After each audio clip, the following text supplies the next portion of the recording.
The last plank went up at dawn. Elias Thorn held the nail steady, swung once, and drove it clean. He did not curse. His father had raised this window with his own 2 hands, and a man does not curse over his father's window. Behind the glass, the store stood dark. The flour barrel was scraped down to the raw wood. Come winter, the settlers of Halcyon Bend would have nowhere to sell a hide, nowhere to buy salt. By Sunday, freight king Roland Beckwith stood on the church steps and smiled at 40 families. "A man who can't fill his own counter has no business feeding a town," he said. "Sell to me, before your borrowed bride spends what little's left." What none of them knew was that Beckwith had already bought the note in secret. That night, a bankrupt's daughter, the woman Elias had wed for a bargain, not for love, lit a lamp at midnight. She turned a key in her father's strongbox and lifted the lid on 10 years of ledgers. If you believe love is built with 2 pairs of hands, this story is for you. If it is, do me one kindness. Subscribe and stay a while. And tell me down in the comments, what city are you watching from tonight? I read every one. Now, let me take you back to the beginning. Thorn's trading post had stood at Halcyon Bend on the Santa Fe Trail since Elias's father raised it with green cottonwood in '52. The wood had cured gray in 15 Kansas winters. The porch had worn smooth under 1,000 boots. Folks knew the place by its smell before they saw it: coffee and leather and lamp oil and the sweet dust of cornmeal. For a long time, that smell meant a family would make it through. Elias kept the counter the way his father had: fair, slow to judge, quick to trust a hand he knew. When the drought came 2 summers back and the creeks ran to cracked mud, he did not turn a soul away. The Petersons could not pay. He wrote it in the book and gave them their seed corn anyway. The widow Gantry could not pay. He wrote that too. Half the ledger was ink and hope by the end of that dry year. He told himself the rain would come and the debts would settle themselves. The rain came. The debts did not. While Elias carried the whole Bend on credit, Roland Beckwith did the opposite. Beckwith owned the freight. He owned the wagons, the mules, the depot down the trail where the big shipments came in. He set his prices to break the small buyers, then bought their goods for pennies when they broke. A man who could not haul his own hides had to sell to Beckwith. A woman who could not store her own grain had to store it in Beckwith's shed and pay for the privilege. It was a slow squeeze, and it was legal, and it was starving the small folk one season at a time. By that spring, Thorn's trading post was $1,850 in arrears to the bank in town. The paper gave him 90 days. Elias read it twice, folded it small, and put it in the tin box under the counter where his father had kept the important things. Then he went on filling orders he would never be paid for, because the alternative was to be the man who let Halcyon Bend go hungry, and he could not be that man. His pride would not have it. There was another man under Elias's roof that spring. Out in the back room, on a rope bed Elias had given him out of plain charity, an old trail merchant lay dying. Cornelius Merrick had once run goods up and down the Santa Fe with a fine reputation and a finer laugh. Then his fortunes turned. His loads came up short at every weighing. His creditors circled. Within 3 years he was ruined, and the whole trail called him careless, and the shame of it aged him faster than the sickness in his chest. He had nowhere to die but the back room of a man who remembered him kindly. Elias asked him for nothing. Cornelius had a daughter, Ada. She came in the evenings to sit with her father. Elias would hear the low murmur of them through the wall, her voice steady, his gone thin as paper. She was 27, dark-haired, quiet in a way that made men think she was shy until they crossed her. She was not shy. She was watching. She had a way of glancing at the counter and the shelves and the tin box, and Elias had the uncomfortable sense that she could read the whole ruin of the place at a look. He kept his distance. A man does not want a bankrupt's daughter counting his failures. One night, near the end, Cornelius called for him. The old man's hands were cold when Elias took them. The lamp burned low. Ada stood by the window with her back straight and her eyes wet and refusing to spill. "Elias," Cornelius said, "you gave me a place to die. I've got nothing to pay you but the truth, so hear it. You're going under." "I'll manage," Elias said. "You won't. Not with that book full of debts and Beckwith's boot on the town's throat." The old man coughed, and it cost him. "You've got the honest heart your father had, but an honest heart never balanced a column of figures. You need a head for it, and I've got no coin left to leave my girl. Only her head, which is the best on this trail, God's truth, better than mine ever was." Elias looked at Ada. She had turned from the window and was looking back at him, and her face gave away nothing. "Marry her," Cornelius said. "Not for love. I'm past pretty lies. Marry her so neither of you goes under alone. She'll keep your books and save your post. You'll keep her name and give her a roof. It's a bargain, plain and fair, and it's the last thing I can do for either of you." The room was very quiet. Out on the trail, a coyote called and was answered. Elias thought he would say no. Pride climbed up his throat and got ready to say it. A man does not take a wife to save his store. A man does not take help, least of all a woman's, least of all handed down from a deathbed like a coin pressed into a beggar's palm. He braced himself for the pity that would come with it, the way the town would look at him. Then he looked at the tin box under the counter, and at the ledger, and at the boarded window he had nailed shut that morning, and he thought of the Petersons, and the widow Gantry, and the 40 families who had nowhere else to go. "Miss Merrick," he said, "I won't blame you if you'd rather not." Ada was quiet a long moment. When she spoke, her voice was low and even, and it did not tremble. "My father is right about the figures," she said. "I can save your post. I won't pretend to feel what I don't. But I don't break a bargain once I've made it. If you'll have the truth for a wife instead of a sweetheart, I'll have you." "Then it's made," Cornelius whispered, and he smiled for the first time in a year.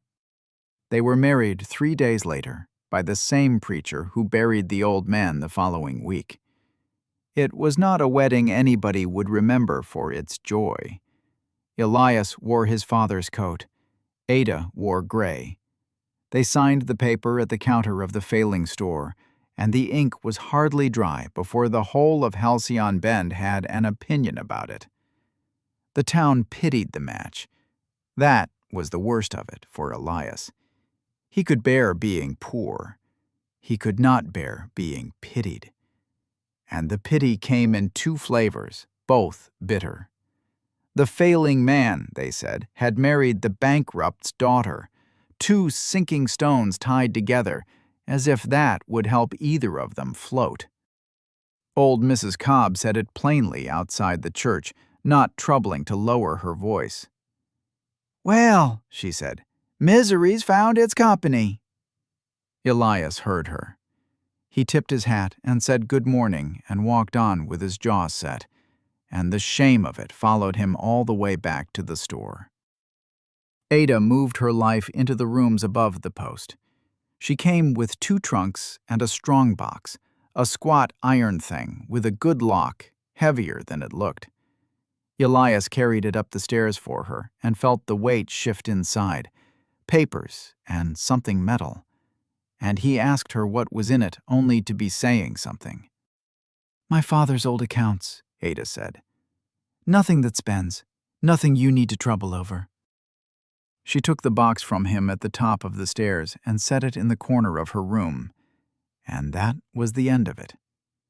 Elias thought no more of it. He had a store to lose. Because Beckwith was not finished. The week after the wedding, Beckwith's prices dropped. Not by much. A penny on the pound of salt, 2 cents on the coffee, a nickel on a bolt of cloth. But a penny is a great deal when your neighbor is starving. And Beckwith undercut Thorn's counter to the exact cent, and then a cent below. He could afford to sell at a loss for a season. Elias could not afford to sell at all. The few customers who had stayed out of loyalty began to drift down the trail to the depot, apologizing as they went, and Elias told each one he understood, because he did, and every apology took a year off his life. He did not tell Ada how bad it was.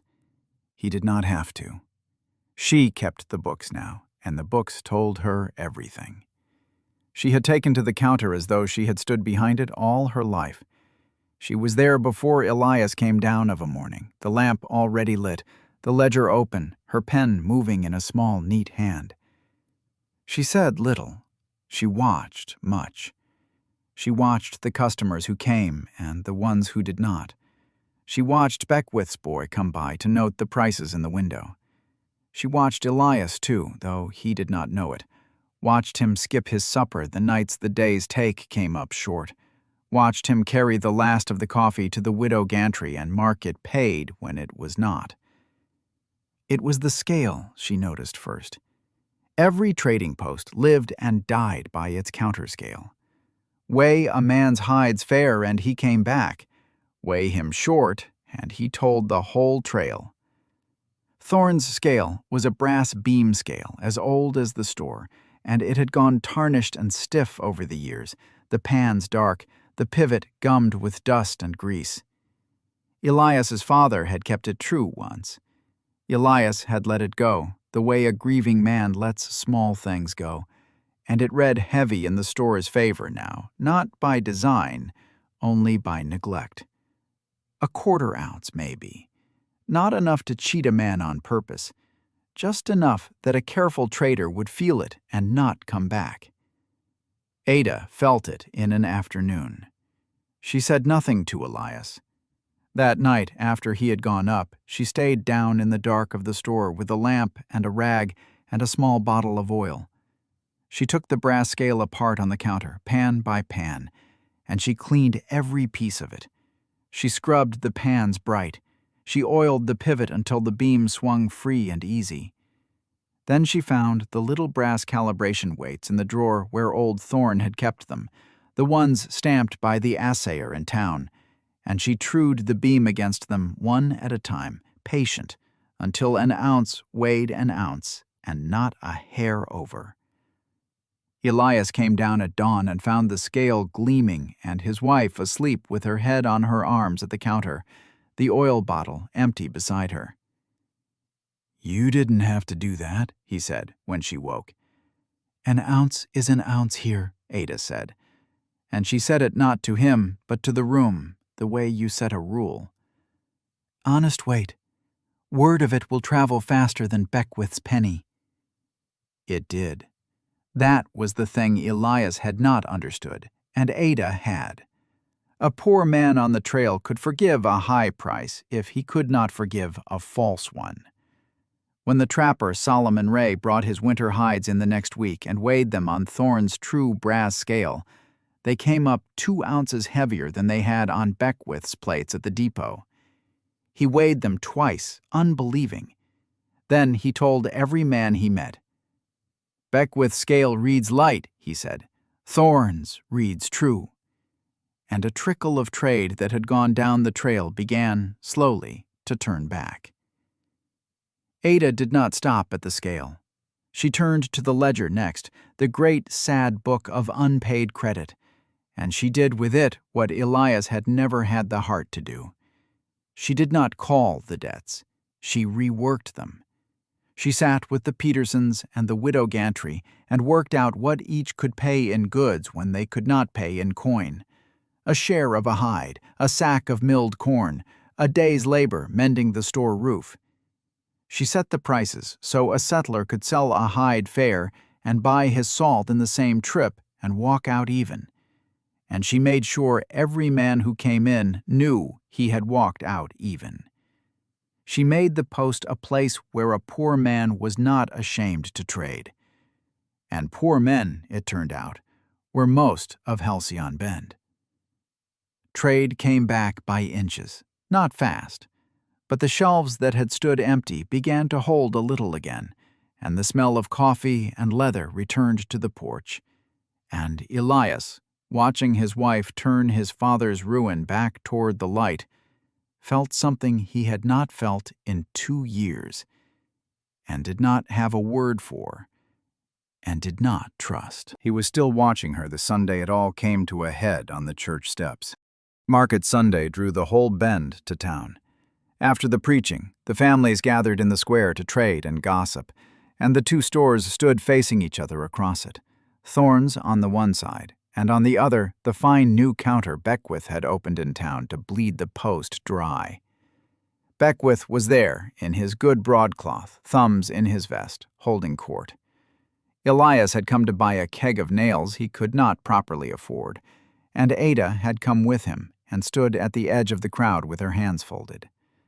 Beckwith saw them and raised his voice so all 40 families could hear. "Thorn," he called, pleasant as anything, "I'll make you a Christian offer, and I'll make it in front of good witnesses so no man says I dealt you dirty. I'll buy your post, lock, stock, and the ground under it. I'll give you enough to clear your bank paper and buy your passage east, and you can start clean somewhere the winters are kinder." He smiled around at the crowd. "A man who can't fill his own counter has no business feeding a town. Take my offer, Thorn, before your borrowed bride spends what little's left." The square went quiet. 40 families turned to look at Elias Thorn. And Elias, proud Elias, who could not take help and could not bear pity, stood in the middle of that silence and took the worst humiliation of his life without a word. His face went hard and white. His hands closed at his sides. He knew if he opened his mouth, he would either beg or brawl, and a thorn did no honest man's business with either. So he said nothing at all. He let Beckwith's words hang in the air and stain him.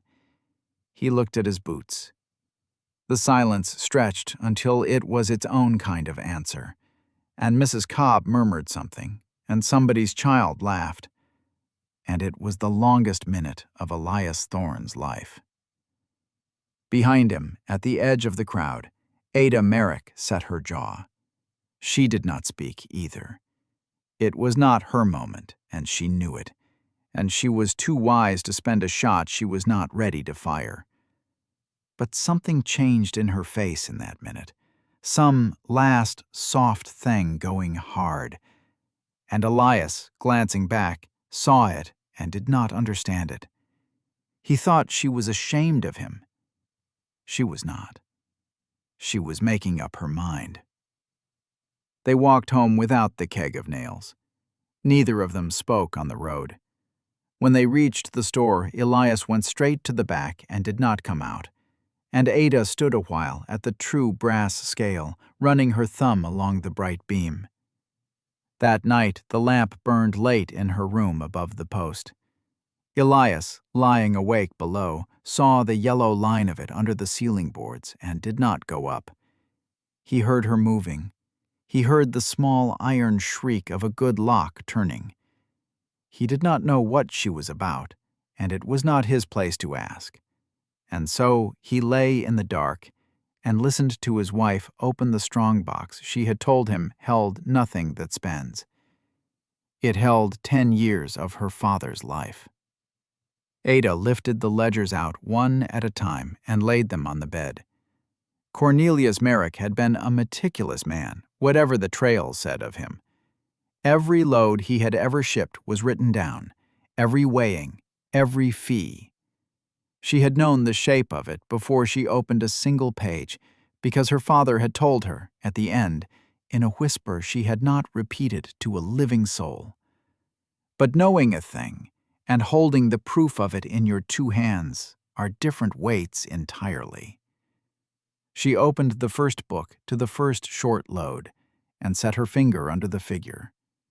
There it was, a load of hides weighed out fair at her father's wagon and weighed in light at Beckwith's depot. Not by much, an ounce on the pound. Just an ounce.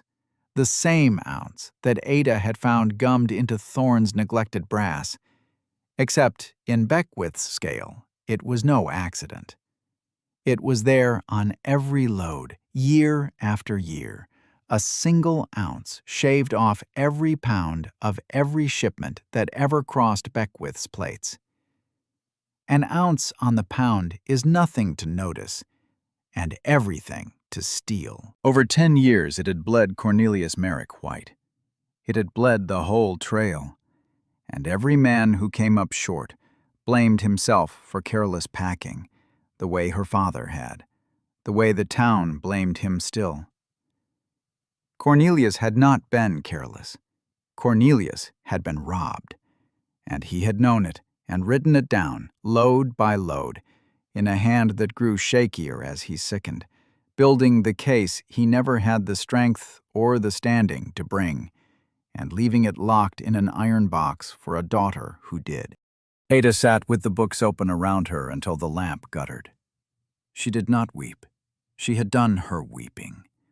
What rose in her instead was cold and clear and patient, and it had a shape now, and the shape was justice. She understood, sitting there, that everything had just changed. She had married Elias Thorn to keep a bargain and save a store, and she had meant nothing more by it. But Beckwith's rigged scale had cheated her father and was cheating Elias's town in the very same way, with the very same ounce, and the honest brass scale gleaming on the counter downstairs was the one thing in the county that could prove it. The post she had married into was not just a store to be saved. It was the weapon to bring Beckwith down. She had not seen that when she signed the paper. She saw it now. She would not tell Elias, not yet. A man that proud, told he had been married into somebody's war, would send her packing before he heard the whole of it, and she needed the whole of it kept quiet until it was ready. So she closed the ledgers and locked them back in their iron box, and told herself it was for the best, and she did not let herself look too hard at the small lie of it. The days after that ran warmer than the frost between them would have promised. For all his pride, Elias was a decent man, and decency is a hard thing to keep hating up close. He noticed things. He noticed that his wife took her coffee black with no sugar and hot enough to burn, and one cold morning he had it poured and waiting on the counter when she came down, without a word about it, and Ada looked at the cup a long moment before she drank. He noticed she had no shawl warm enough for the November wind that came through the gap in the front shutter, and one evening, as they closed up, he took his own coat from the peg and settled it over her shoulders, as if it were nothing, and looked away quick so she would not have to thank him. And Ada, who had braced her whole life to be used or dismissed, found herself noticing him back. She saw him skip his supper the nights the take was thin, and say he wasn't hungry, and she began to quietly set a little aside so there was always something he could not refuse. She heard him laugh once, a real one, surprised out of him when the Peterson boy said something fresh, and she found she had stopped her pen to listen to it. The store shutter that let in the wind, the one with the broken hinge, she mentioned to him only once. The next morning it was mended, sanded, swinging true. Neither of them said a thing about it. It was Elias who first used her name plainly, without the miss, without the Merrick. "Ada," he said one evening. The scale brought Solomon Ray back, and 3 more with him. "You were right about honest weight." He said it low, and it cost his pride something.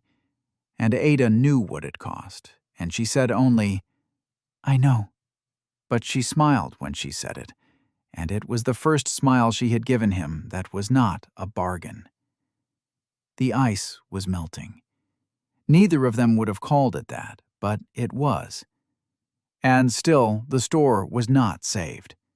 Trade had turned, but slow, and the bank's 90 days were running out, and Beckwith's price war went on bleeding them a penny at a time. Ada did the figures every night, and every night they came up the same. Honest weight was drawing the small trade back, but the small trade alone could not clear $1,850 before the paper came due. She needed a great deal of trade, and she needed it fast, and there was only one place on the Santa Fe that much trade moved through in a single season: the spring wagon train. Once a year, when the passes cleared, the season's largest train came up the trail, 40 wagons and more, freighters and families and speculators bound west, a rolling town of men who needed to resupply before the long, dry stretch ahead. Whoever victualed that train made his year in a week. And that train had resupplied at Beckwith Depot for as long as anyone could remember, because Beckwith's Depot was the only counter big enough to fill it, and because no one else had ever had the nerve or the cash to try. Ada had the nerve. She did not have the cash. To outbuy Beckwith for the train's custom, to have the flour and the salt and the coffee and the shot on hand when 40 wagons rolled through, she would have to stake every last dollar the post had scraped back, the whole thin margin that stood between Thorn's and the bank. If she bought the goods and the train chose Beckwith anyway, they were finished. There would be no 90 days. There would be nothing. She did not put it to Elias as a question. She knew what his pride would answer. She lay awake the whole of one night turning it over, the honest brass scale and her father's ledgers, and Beckwith's ounce and the 40 wagons coming up the trail. And by dawn, she had decided the way she decided everything, completely and alone. She was up before light. She dressed for the cold and the road. She took the strongbox key from around her neck and looked at it, and left the box locked. She counted the last of the post's money out of the tin box under the counter, all of it, and folded it into her coat, and she wrote Elias a single line on the back of a bill of sale and left it under the coffee cup where he would find it when he came down. Then Ada Merrick saddled the post's one horse in the gray dark and rode out alone up the Santa Fe Trail toward the spring wagon train, to spend everything they had left on a gamble Elias did not know she was making, riding straight past the turn that led to Beckwith's Depot, out to meet 40 wagons, and the man who did not yet know she was coming, to take his whole season from under him. Elias came down at first light to an empty store, a cold stove, and a cup with a folded paper beneath it. The tin box under the counter stood open and bare, and out on the porch, faint on the frozen ground, the tracks of a single horse ran north up the trail, toward the open country, toward the coming train, toward everything they could not afford to lose. The wagon train came up out of the south at noon, and it was bigger than she had let herself hope. 40 wagons. Ada counted them from the rise.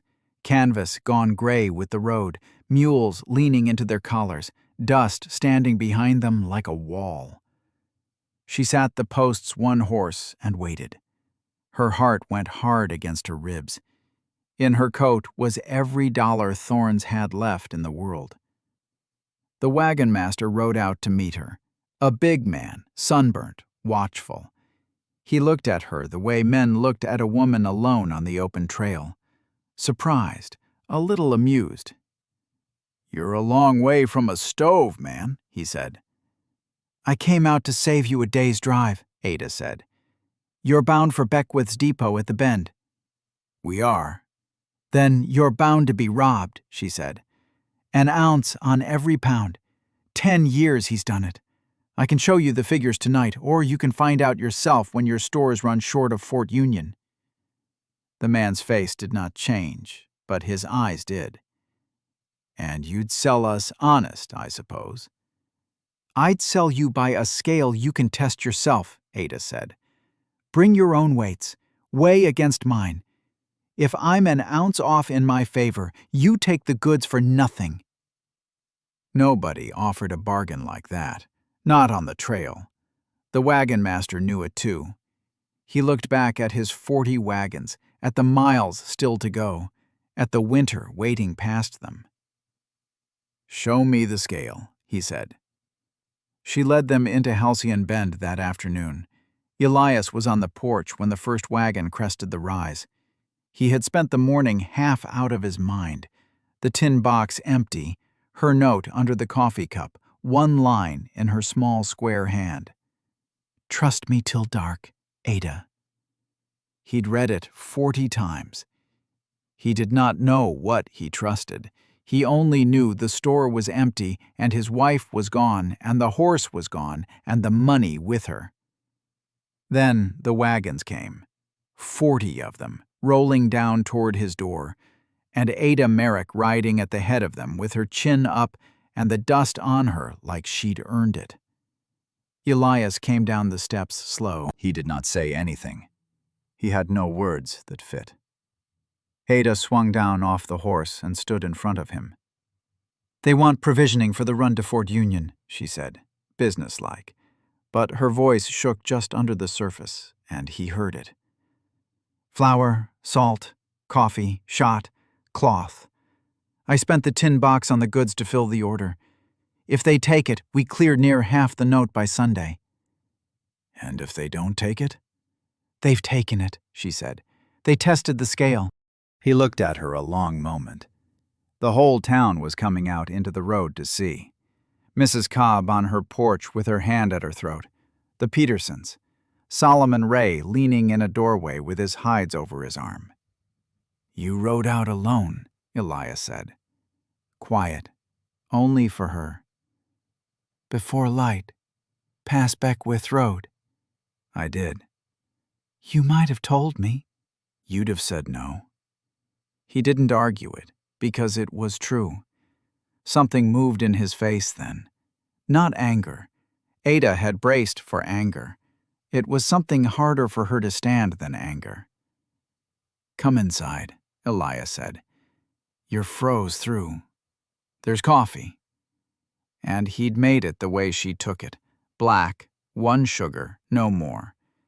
She had never told him. He had only watched and remembered. Ada drank it and did not trust herself to speak. The trade came like a river after that. It started with the wagon train, 40 wagons victualed off Thorn's honest scale, and the wagon master telling every camp he passed that there was a post at the bend that weighed a man true. Then it was the settlers. Solomon Ray brought his winter hides in first. He set them on the brass scale and watched the beam settle, and he did the sum in his head, and his weathered face went still. 2 ounces heavier than Beckwith's plate read me last month, he said. On the same hides. Near enough.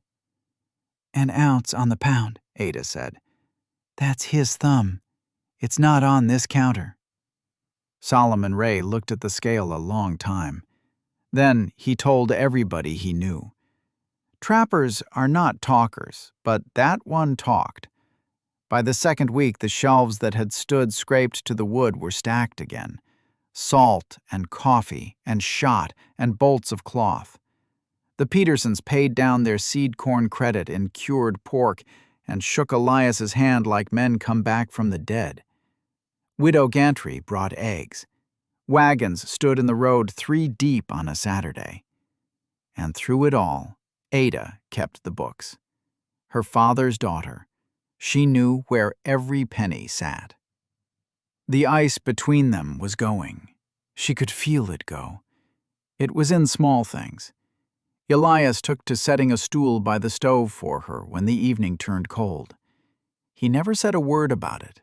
It was just there. One night, the ledger came up short by $2, and she saw him push his supper away untouched, worrying it. And she said, "It's the gantry account. I miscarried a column. It's found," and watched him eat. He learned that she hummed when the sums came out clean. She learned that he whistled low through his teeth when a shipment came in whole. The shutter on the north window had hung crooked since his Father's Day. One morning she came down, and it was mended, squared and true and freshly hinged. He'd done it before light and said nothing. "You fixed the shutter," she said. "It rattled," Elias said. "Kept me up." It had not rattled in 15 years. They both knew it. The first time he called her Ada in front of the town was a Sunday. Beckwith's boy had come by, a thin, quiet child sent to note down Thorn's prices in the window so his master could undercut them by a penny. He'd done it for weeks. Everyone knew what he was. That Sunday, Beckwith himself came with him. He stood in Thorn's doorway and looked at the full shelves and the crowded counter and the brass scale gleaming, and his mouth went tight. "Quite a change," Beckwith said. "A borrowed bride and a shined-up scale. The town does love a novelty.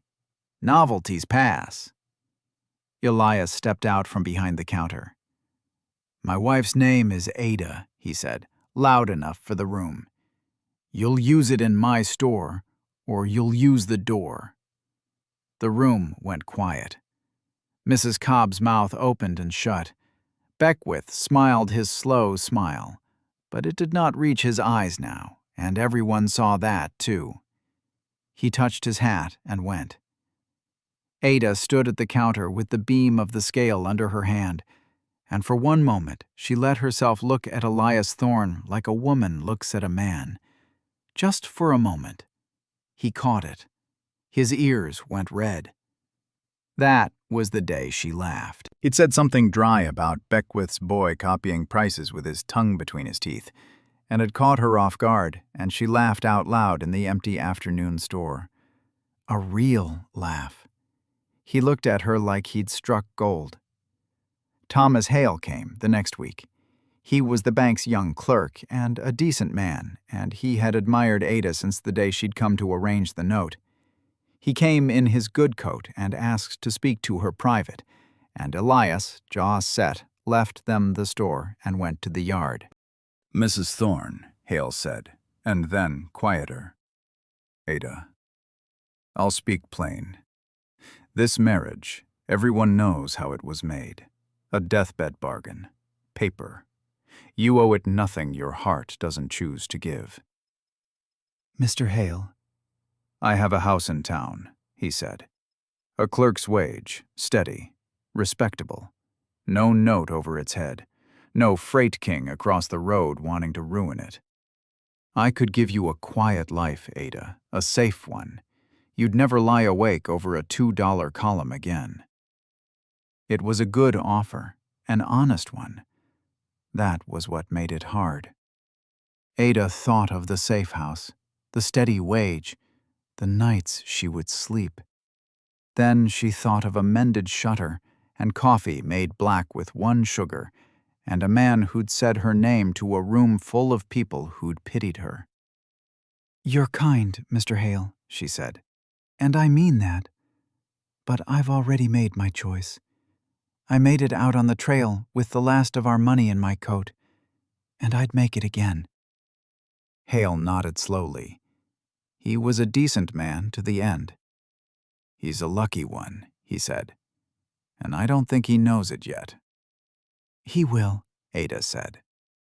But she was wrong about the way of it, because she was still keeping her secret, and a secret kept too long turns in a man's hand like a knife. It was the strongbox that undid it. Elias had never touched it. She'd told him it was her father's old accounts, nothing that spends, and he'd believed her because he was a man who believed his wife. But the lock had worn, and one evening, while she was down seeing to the Petersons, it stood a half-inch open on the table above the store, and he came up to fetch a lamp. He saw his own name.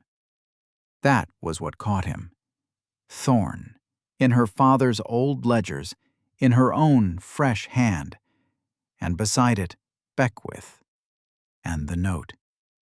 $1,850, and figures, columns of them, an ounce and an ounce and an ounce, 10 years deep. He read it standing up in the cold room. He read the pages where she'd worked it all out, the rigged scale, the stolen weight, and her plan laid down in her square hand, step by step. The honest scale to draw the trade, the wagon train to take the season, the proof to bring Beckwith down before the town.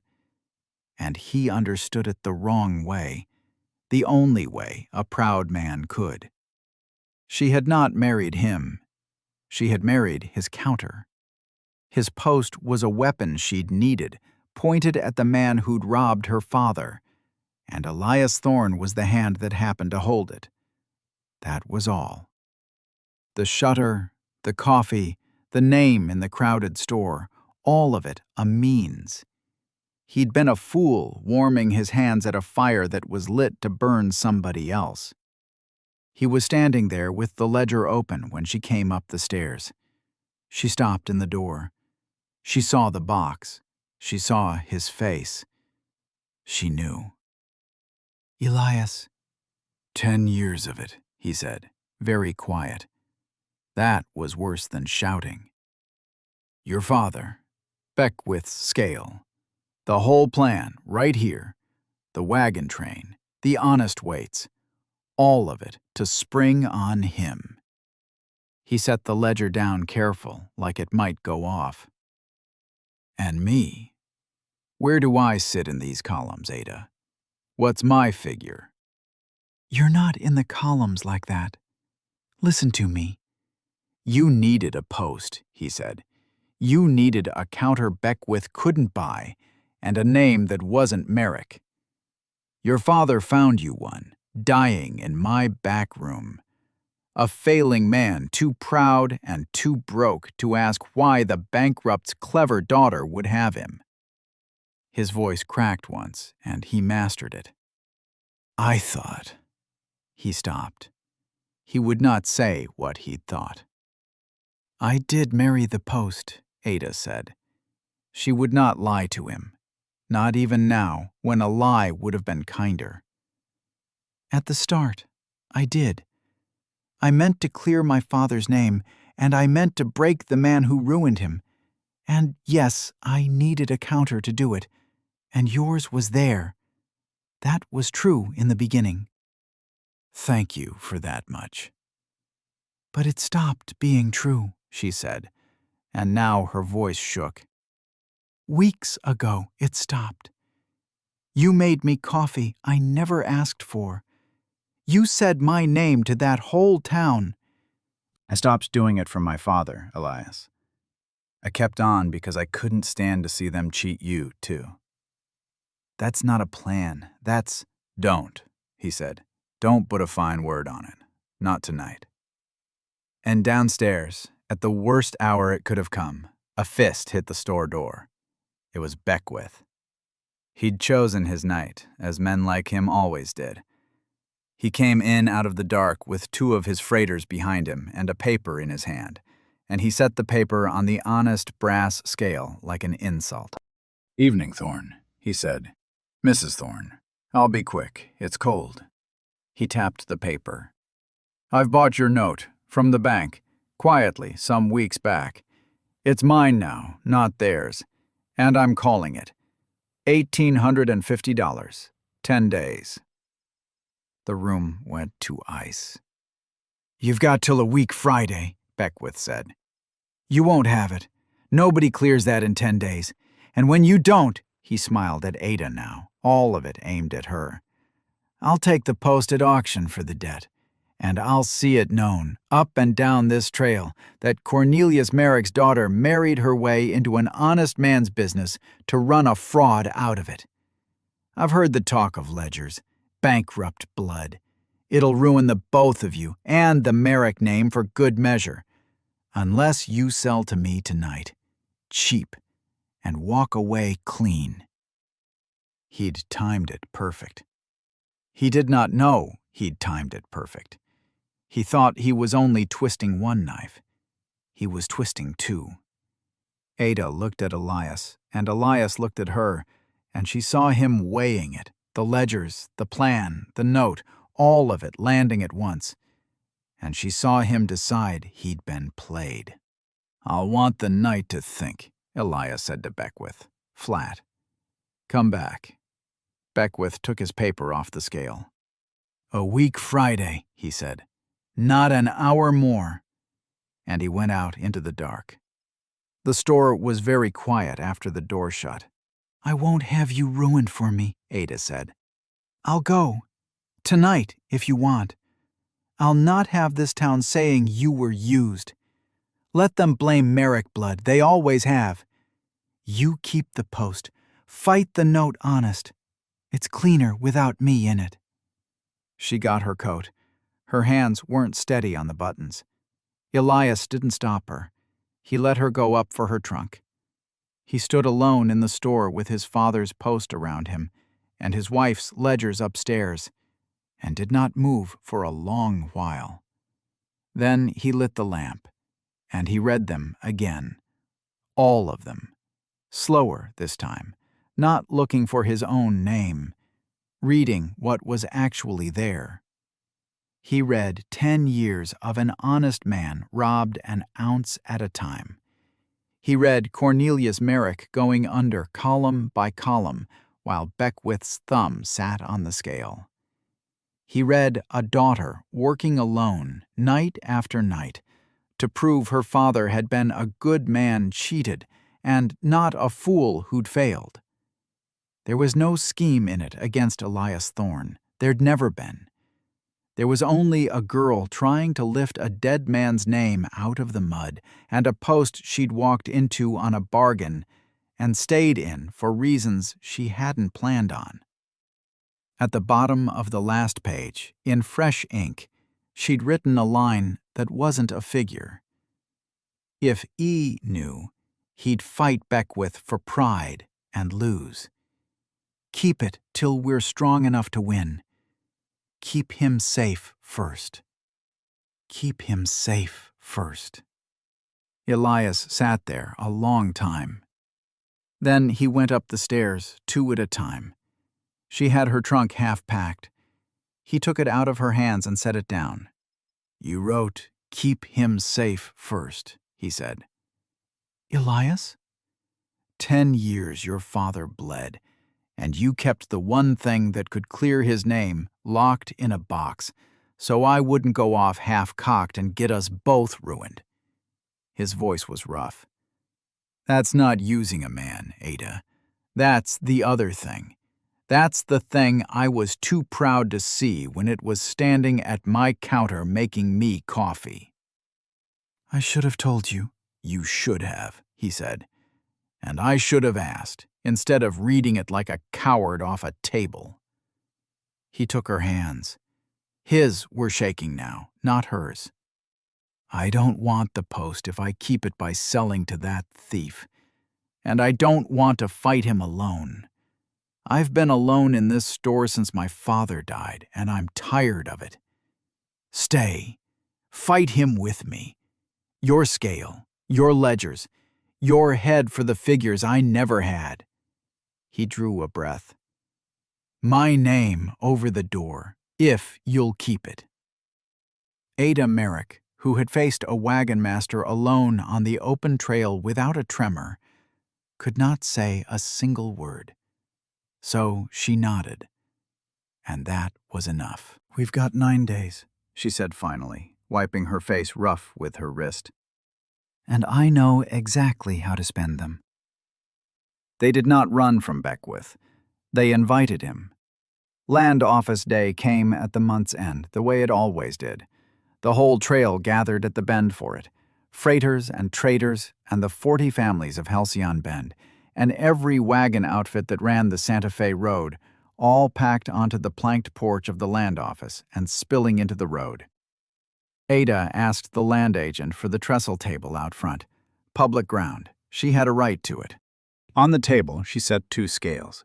Beckwith's own, she'd sent Solomon Ray to buy a sack of coffee at the depot that morning and bring back the whole rig, plate and all, on loan, and no questions. And beside it, the post's brass scale, gleaming, the calibration weights the assayer had stamped, set out in a neat row. And her father's ledgers. 10 years of them, stacked square on the boards. Beckwith came because he could not stay away. A man that proud always comes to watch his own triumph. He thought the town had gathered to see Thorn beg. He worked his way to the front with his freighters around him, easy, smiling. Ada stood up on the porch step so they could all see her, and she did not shout. She let the crowd go quiet on its own. "Most of you have sold to Roland Beckwith," she said. "Hides and grain and salt. And most of you have gone home a little poorer than your goods should have made you, and told yourselves it was the market, or a bad year, or your own poor reckoning." She put her hand on her father's ledgers. "It wasn't. It was an ounce. 1 ounce on every pound for 10 years. Let me show you." She lifted a 5-pound sack of his coffee, the very sack Solomon Ray had bought that morning, Beckwith's own goods. "Weighed on Mr. Beckwith's scale, this reads 5 pounds even."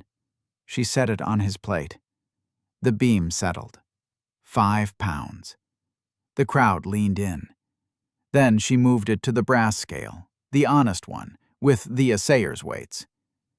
"Weighed true," she said.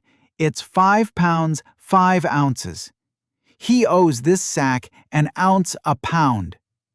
She looked up at them. "Which means every time he weighed your goods to buy them, he read them light and stole the difference.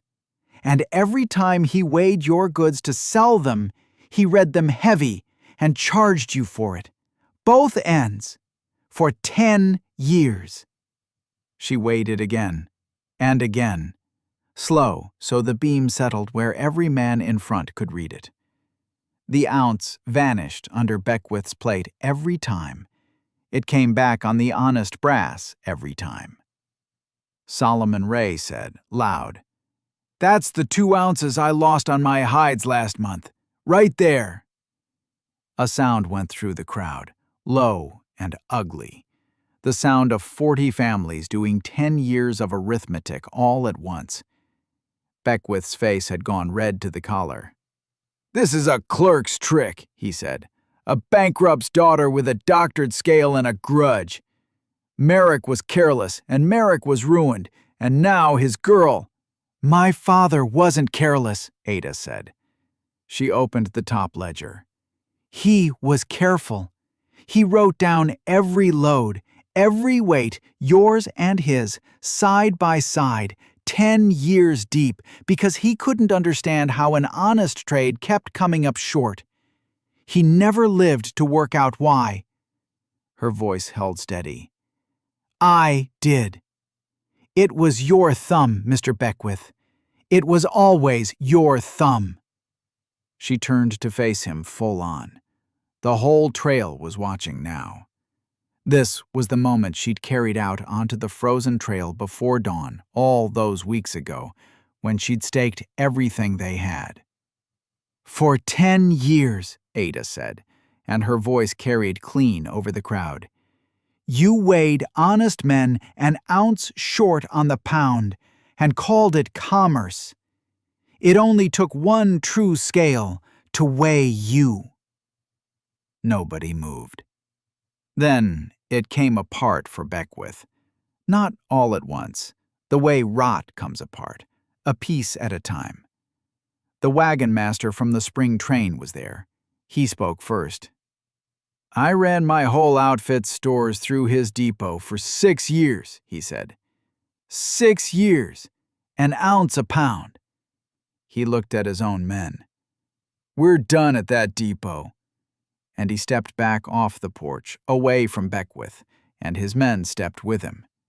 That was the first block to fall. Then Solomon Ray. "You'll not weigh another hide of mine," he said, and spat in the road and turned his back. Then the Petersons.